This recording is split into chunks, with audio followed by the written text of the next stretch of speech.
welcome to this episode of the Corporate Escapists TV show and podcast. I am your host, Christine Ness. Now, I am delighted because honestly, I have been doing some Google searching on this beautiful woman who is joining us today, all the way from Texas in the USA. Staci, welcome, beautiful. It is my honor to be here. I mean, we're like on other sides of the world, but what a beautiful thing that technology brings us together where we can be in perfect alignment, and it's going to be a good one. Absolutely, absolutely. So people who have been following me for a while know I get very carried away very easily. So I'm going to hand it over to you and get you to introduce each other, and then we're going to have a really beautiful conversation. Perfect. Well, my name is Staci Wallace. I'm the CEO of Fueled by Fire. We actually help CEOs and entrepreneurs. We help them clarify, identify, and then fulfill their kingdom assignment. So we are a faith-based organization. We help companies build purpose-driven, faith-based, highly profitable lives and businesses. And so because we work with very high-level CEOs and entrepreneurs, we are really passionate about helping them not only build massive companies, but also building the infrastructure so that they can have an actually enjoyable life that other people want to duplicate. I've been doing this for 35 years, so I'm not a spring chicken in doing it. We've raised companies into the hundreds of millions, one company to $1 billion market cap. From scratch, my husband and I, we've just been in business for a long time. And I say all that flippantly, but it took a lot. And so a lot of successes, a lot of failures to have that many positive exits. We've had a lot of negative exits as well. I was in corporate America for 35 years as well, doing the grind, working in the C-suite of a lot of companies, and really got to a place. I grew up basketball player. I was a preacher's kid, so I was taught that anything is possible. But I began to really quickly learn that money only makes you more of what you are. And if you don't have your values in line, and if you don't have your North Star lined up, you're going to find yourself one day, I'm 54 years old, you're going to find yourself one day saying, was it all worth it?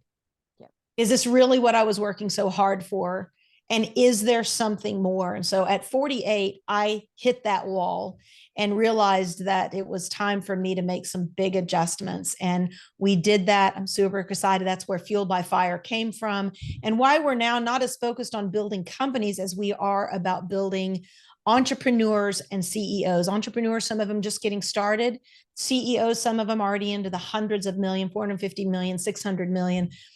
Every stage of infrastructure growth requires different scaffolding. And so we're passionate about using those years that we've had, helping other people hit their success, move from success to significance. Oh, I love it so much. And there's so much in there that you said. So first of all, welcome to the Escapee Club, because honestly, that's literally what happened. I got sick after 22 years in corporate. Yeah. And I believe that, God, the universe, like made that happen so I could really sit up and listen that I wasn't following my own true purpose. So yeah, welcome to the club. I absolutely love what you're about. And I think there's a couple of really key things. And one of the things, like everyone who knows me, values are my jam. And I think that Mhm. if you know your values yourself, you then literally are unstoppable, because that literally, like you're saying, the scaffolding that builds you up to who you are, but it also too allows you to set healthy boundaries to attract in the right people as well. Yeah. And one thing I didn't say, I'm a mom, I'm a wife of 27 years, and values, core values, more is caught than taught. You can teach your kids whatever you want to teach them, but they're going to catch who you are. And core values, if you use them as a filter for your scaffolding. Like even when we have I had a client that was a very, very multi-million dollar client. They wanted to sign up for our platinum program, and we do an audit. We do a questionnaire that we have them go through, and interviews before we take them on as a client. And it just didn't line up with our core values. Their company didn't line up with our core values. We loved that they were great people, but it was just not a fit for what we do and who we're called to be. If you don't have core values in place, it's one of the first things we do with companies is make sure we identify through our sweet spot audit, what is your mission? What is your vision? What is your North Star? And then what are the core values that are going to be the scaffolding to make sure that you don't let good become robber of great. And Yeah. so those core values for my kids now today, they're 22 and 23 years old. I love that their core values line up with our, not because we gave them and told them they had to have these core values, but they just saw it built a beautiful life of peace and profits for us, that now we have shared core values with our children. It's a beautiful thing.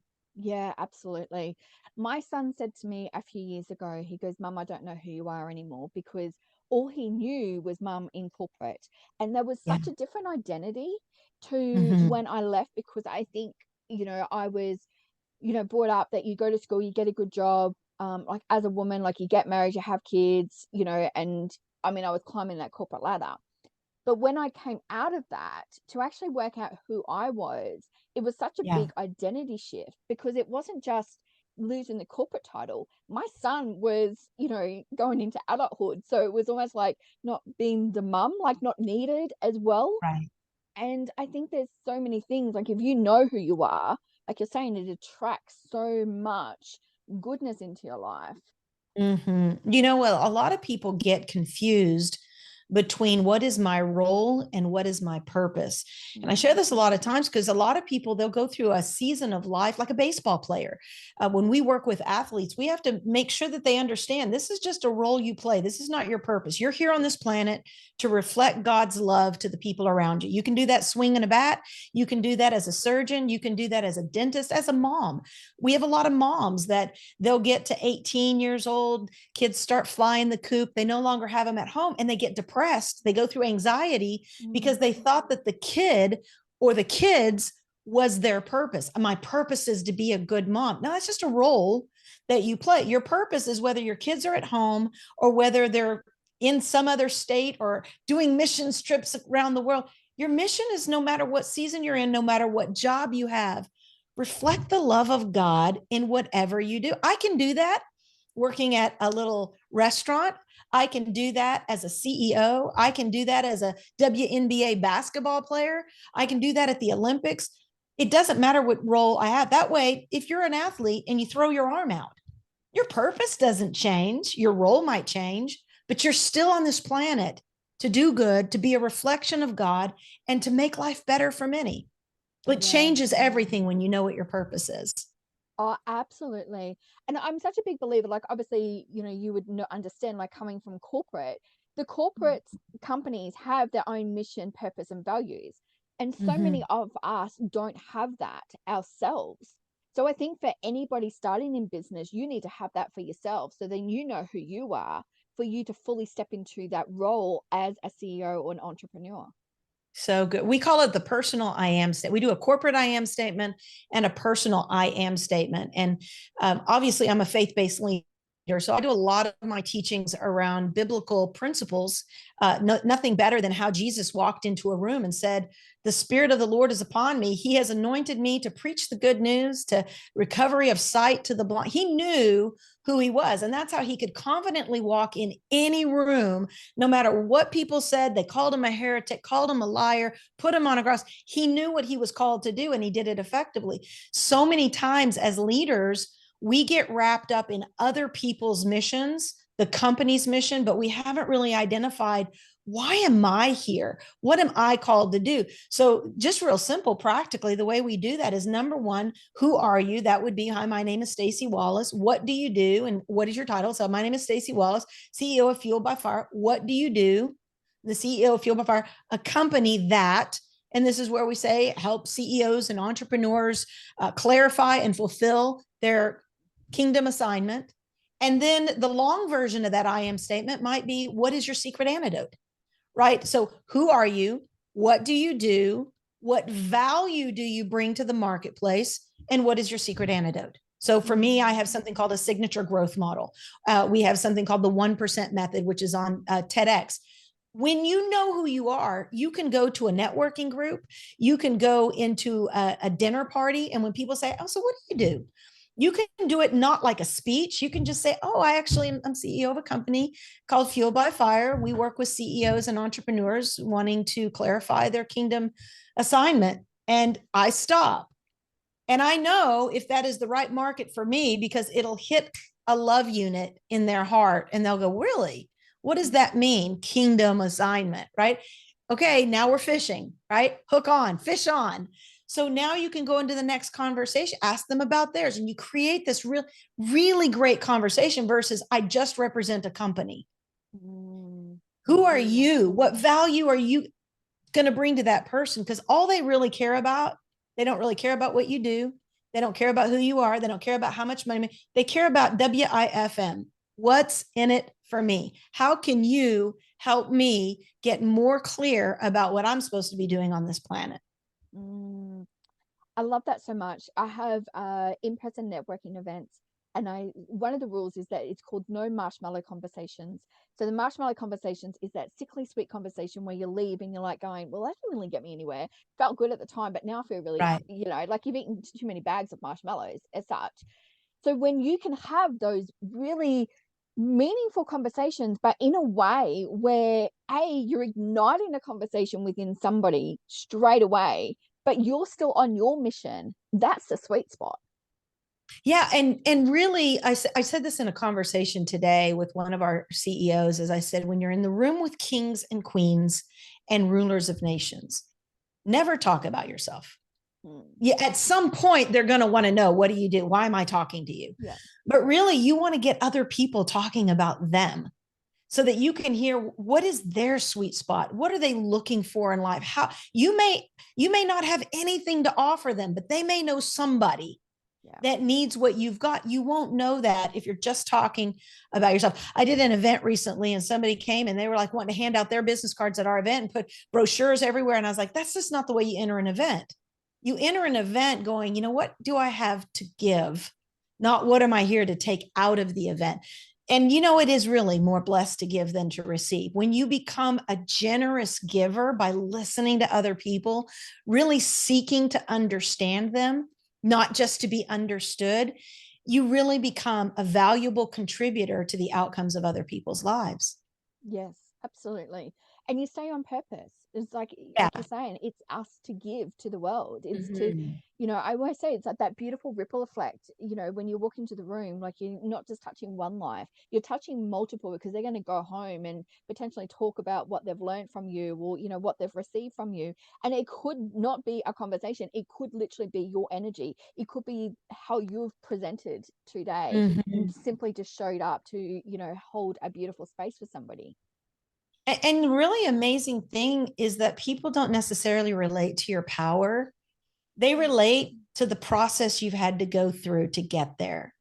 And, obviously, when we're on podcasts, people want to know the hype and the beauty of how we got to where we're at and how we've got, like, we live debt free. We owe no man anything but to love him. All our ranches, our houses, our cars, everything's paid for because we believe that we're not supposed to owe people. I believe kings don't borrow, they distribute. So we teach that. It's a part of our, but that's great. If I was listening, that's great for you, Staci. But I'm in debt right now. I'm hurting. I don't know how we're going to get food on the table. Well, that means I need to tell them the story of how we got there Yes. because it wasn't an overnight. And if it was an overnight, it was a really long overnight success.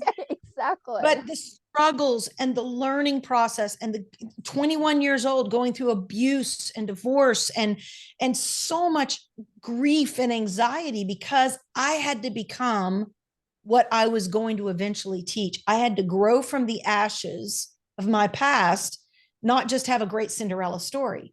You Mm. got to talk about where you've been so you can help connect. It's called neurocoupling. Connect with people where they're at. So now you can take them on a journey with you to their North Star while you're talking about yours. Oh, absolutely. This is literally what I preach. I always say to people, the way to Mm, set yourself apart for any business owner is to share your why. Like why you're in yeah. business. And it doesn't have to be a doom and gloom story. It could be that you're in the shower and a light bulb moment happened. However, the power of stories allows us to connect. And I think COVID taught us that so much more, that we crave human connection. Mm-hmm. Yeah. And, you know, and COVID brought it out. It's always been there. COVID brought it out, and now we can Yeah. talk about it. Yes. Yes. People talking today about their depression, people talking about their anxiety, because now they know I'm not alone. Yes. I've been through it. And maybe now by talking about it, I can find the scaffolding around me, the right coaches, the right mentors, the right, people who've gone through it, gotten to the other side, who can reach back and help you get to where you're called to be as well. That's called community. Yeah. And when you live on an island, you are in a dangerous place because your mind is like the devil's playground. He would love to be just you and him playing around to make you feel you're not good enough. You've got imposter syndrome. Why are you doing this? Who do you think you are? Those are voices that it doesn't matter how great of a kingdom God has entrusted you to steward on this earth. Those voices will always be there. But if you've got the right mentors and coaches around you, they help you stay on track and silence those voices so you can keep the main thing the main thing. Yeah, absolutely. And I mean, obviously with your experience with dealing with, people on the different scales, from starting the Mm-hmm. business up to multi-millions, how real is imposter syndrome? Because I think it's one of those things that people do not talk about. They think, oh, well, once you've got all this money, it never happens. Yeah, no, I'm so blessed because I'm in an association of friends and networkers, CEOs, pastors of mega churches that operate at a level that I would say is everybody's dream come true. They all have coaches. Yeah. Many of them have therapists. Many of them, in fact, I've got just incredible coaches in my life because I know that there's certain things that I never want to get stagnant at where I'm at because I get imposter syndrome. I've got friends of mine that are running multi-billion-dollar portfolios, and I'll say to them, "Are you happy?" No. What is that? Something internally is still off, even if it's 2 degrees off. That is where the enemy likes to come in and kill, steal, and destroy your joy, your life, your peace. That's why the number one thing that we teach is how to have peace and profit. Money only makes you more of what you are.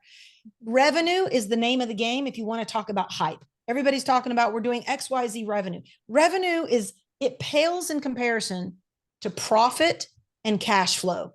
Because in profit means you have more generosity. You have the ability to not only be good, but do good. And when you operate in profit, because you've got the infrastructure in place for your company, now you are growing a kingdom that has the ability to feed the poor, clothe the naked, take care of orphans and widows, because it's not about you and your bottom line anymore. It's about, wow, we've got more than enough to be able to become a conduit of blessing to others. So think about it. Everybody wants to get there, but how many voices do you have to go through? It's like the valley of the shadow of death. What that is, it's the voices of the imposter syndrome trying to get you to stop in the valley. Now, most things grow in the valley. The best fruit grows in the valley. But I believe that God has a plan and a purpose for every single person to press through that so they can use their valley story to say, you know what, if I can make it, you can make it. Yes. I went through suicidal depression after my divorce because I thought, how could God ever use me? I was a country music singer, nominated for New Female Vocalist of the Year, ended up going through all this abuse, heartache after 7 months of being married to a world champion rodeo cowboy. He left me. And I felt like, if there is a God, or if you believe in the universe or whatever, I happen to believe in God. If there is a God, how could he use me now? I'm unwanted. I'm abused. I've been cast out. If I ever wanted to do anything with my faith, who would want to listen to me? I mean, these voices. And I went through suicidal depression, planned out my demise and how I was going to kill myself, when I had this absolute incredible epiphany that God uses broken people. Our ranch here, we have 62 acres. It's absolutely gorgeous if you could see it. Beautiful 7-acre. It's called Epiphany Ranch, because epiphany is when you have a heaven on earth experience where you know that you're not on this planet just so you can make money or just so that you can be a good person. You're here because there is something bigger than you that wants to use your brokenness, use your talent, use your ability to make a difference in the world. And when you surrender and give God that yes, everything changes. I've literally got goosebumps because that's my why. That is literally Mm. why I started this. I never want anyone to go through what have I experienced. However, Yeah. if you are, to let you know that there is a light at the end of the tunnel. It's not another train coming. There is a light at the end of the tunnel. That there's people there that have been through it. And Yeah. I mean, I remember growing up, and like here in Australia, we had like an aerobic. It was called aerobics Oz style, and it was on at 6 o'clock in the morning. I was always a plus size girl, so you picture this big girl and these girls that are in these bright leotards going, well, if I can do it, you can do it too. And I'm like, oh, as if, like, there's just no way. And now I use that phrase, like, if I can do it, Yeah. if I can do all of this, you can do it too. And to show that hope, and just give them that little glimmer, that Mm. spark within them, just to let them know that I don't believe that anyone's really truly broken. I believe that we're might be a little fractured, but that's where the gold starts to seep out of us. Or a work in progress, We right? We're all a are. work in progress. Absolutely. What has been like, obviously you've seen, business change over the years. Like, Mhm. what's one of the biggest things that you've noticed that has been a game changer for businesses? It's funny that you say that because the more I study it, the more I realize that it's been around for thousands of years, and it's the power of connection. Is when we learn how to connect with people, how to, when I come on these podcasts and, Christina, I look at and I say, how can I help Christine? I don't look and go, what can she do for me? What can I get out of this I don't need to do podcasts. I do podcasts because I love podcast hosts. And I know behind every podcast host, there could be thousands, tens of thousands, hundreds of thousands of people listening, and that they're the icing on the cake. But when I'm in a room, my heart is to connect with you. My heart is that you and I have a moment. And I believe that as I've grown in business, I've realized some friends are for a season, some are just for a reason.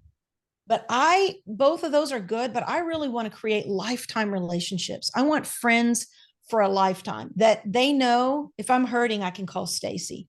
Yeah. I don't know her really well, but she was on my show. And I just think there was something there that I'm going to call her. Maybe she can help. When we create those kind of connect, we're creating an inner working matrix per se, that's Yeah. bigger than anything we do. That means that if you ever, Christine, if you ever decide that, I don't want to do this anymore, what am I going to do? You go to your matrix, you go to the people that you've connected with over time and say, hey, listen, can you help me think through where I've been? Because I know what got me here is not going to get me to where I feel I'm called to be right now. And that connection is the biggest thing I've learned throughout the years. Money comes, money goes, businesses scale, you sell them, you exit. But what stays forever are the relationships that you make and the impact that you make in the people around you. Oh, I love that so much. I mean, you and I are so aligned in so many different ways. It's incredible because one of my big things is like I don't ever want to have transactional sort of Yeah. oh, yeah, like, with my clients, it's not transactional. It's that whole relationship, because somebody will come into me and go, oh, I need this. I'm like, oh, I've interviewed this person, or I've met, I've worked with them. Like, this is Right. who you need to talk to. Because we're not all experts in everything. But yeah, so I love, oh my goodness, there's so much I want to ask you. So my mind is just going like absolutely crazy at the moment.